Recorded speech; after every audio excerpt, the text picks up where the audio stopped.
అణు ఒప్పందంపై అమెరికాతో చర్చలు జరిపేది లేదు. డొనాల్డ్ ట్రంప్ చేతనైంది చేసుకోవచ్చు అని ఇరాన్ అధ్యక్షుడు పెజెష్కియాన్ కుండబద్దలు కొట్టేశారు. చర్చలకు రమ్మని ట్రంప్ కబురు పంపిన లేఖను తాను చూడలేదని అంటూనే Iran supreme leader Ayatollah Khomeini కూడా మొన్నీ మధ్య వ్యతిరేకంగానే మాట్లాడారు. అమెరికాతో ముచ్చట్లు పెట్టినంత మాత్రాన నెత్తిమీద ఉన్న ఆంక్షలు తొలగిపోవని, ఫలితం ఉండదని తెలిసి కూడా చర్చలకు పోవడం ఎందుకని ఇరాన్ పెద్దాయన వ్యాఖ్యానించారు. ఇరాన్ అణ్వాయుధాలను అభివృద్ధి చేస్తోందనో, అవసరమైన యురేనియంను శుద్ధి చేసి పోగేస్తున్నదనో అంత అనుమానం ఉన్నప్పుడు కాస్తంత మర్యాదగానే చర్చలకు రమ్మనవచ్చు. కానీ అమెరికా అధ్యక్షుడికి అది తెలియదు కనుక ఇరాన్కు కబురు పంపానని అంటూనే సైనిక చర్య హెచ్చరిక కూడా చేర్చారు.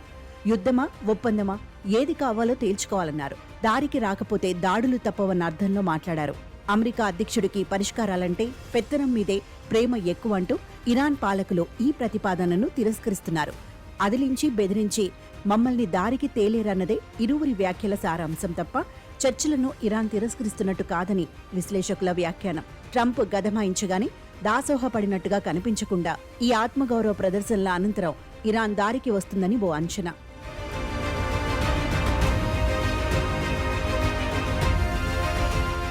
అమెరికా అధ్యక్షుడు రాసిన లేఖను పట్టుకుని టెహ్రాన్ వచ్చిన ఎమిరేట్స్ దౌత్య ప్రతినిధి ఇరాన్ విదేశాంగ మంత్రికి దానిని అందజేశారట.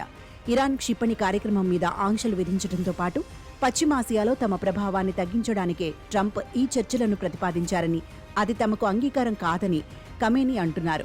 ఐక్యరాజ్య సమితిలో ఇరాన్ దౌత్య ప్రతినిధులు చర్చలకు సిద్ధమేనని అంటూనే అది అణ్వాయుధీకరణకు సంబంధించిన అనుమానాల పరిష్కారానికే పరిమితం కావాలని అన్నారు. నెల రోజుల క్రితం ఇరాన్ మీద విరుచుకుపడిన ట్రంప్ ఇంతలోనే మాట్లాడుకుందాం రండి అని పిలవడం ఆశ్చర్యంతో పాటు అనుమానాలు కూడా పెంచడం సహజం. పైగా తనను చంపడానికి ఇరాన్ ప్రయత్నిస్తున్నట్టుగాను, అందువల్ల తనకు ఏం జరిగినా వెంటనే ఇరాన్ను దుంపనాశనం చేయమని తాను ఇప్పటికే అధికారులను ఆదేశించినట్టుగాను ఆయన అప్పట్లో ఆడిపోసుకున్నారు. తన ప్రాణాలకే ఎసరు పెడుతున్న ఇరాన్కో ఇంతలోనే ఆయన చర్చల అవకాశం ఎందుకిచ్చారో మరి.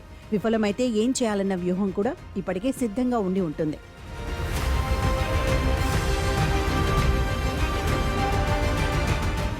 బరాక్ ఒబామా హయాంలో ఎంతో కష్టపడి సాధించిన అణు ఒప్పందాన్ని తన తొలి విడత పాలనలో ట్రంప్ ఏకపక్షంగా కాలరాసిన సంగతి తెలిసిందే.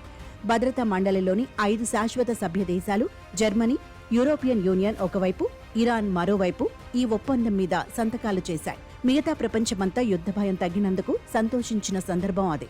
ప్రపంచానికి కాస్తంత ప్రశాంతతను ప్రసాదించిన ఆ 2015 నాటి ఒప్పందాన్ని 3 ఏళ్లలోనే ట్రంప్ మట్టిపాల్చేశారు. అది అమెరికా పక్షాన కాక ఇరాన్కు మేలు చేసే విధంగా ఉన్నదని వాదించారు. ఆ తర్వాత ఇరాన్ మరిన్ని తీవ్రమైన ఆంక్షలు ఎదుర్కొంది, అష్టకష్టాలు పడింది. జో బైడెన్ వచ్చి ఒప్పందాన్ని పునరుద్ధరిస్తారనుకుంటే అదీ జరగలేదు. దశాబ్దాలుగా ఇరాన్ ఏవో కారణాలతో ఆంక్షలను అనుభవిస్తూనే ఉంది. చమురు ఉండి ఎగుమతి చేయలేక అమెరికా బ్యాంకులో బంగారం, నగదు స్తంభించిపోయినందున బాధలు పడుతోంది.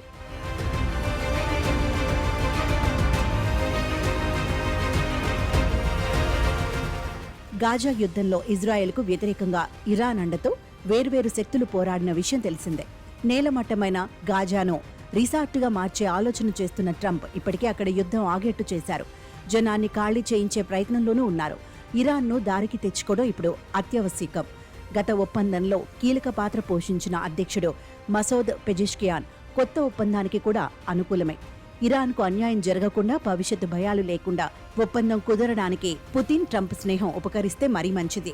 ఇరాన్ అణుబాంబు తయారీకి అడుగు దూరంలోనే ఉందని అంతర్జాతీయ అణుశక్తి సంస్థ నెల క్రితం లెక్కకట్టిన నేపథ్యంలో కొత్త కుట్రలకు పాల్పడకుండా, మరింత అవిశ్వాసానికి తావు లేకుండా ట్రంప్ నిజాయితీగా వ్యవహరిస్తే ప్రపంచానికి మంచిది.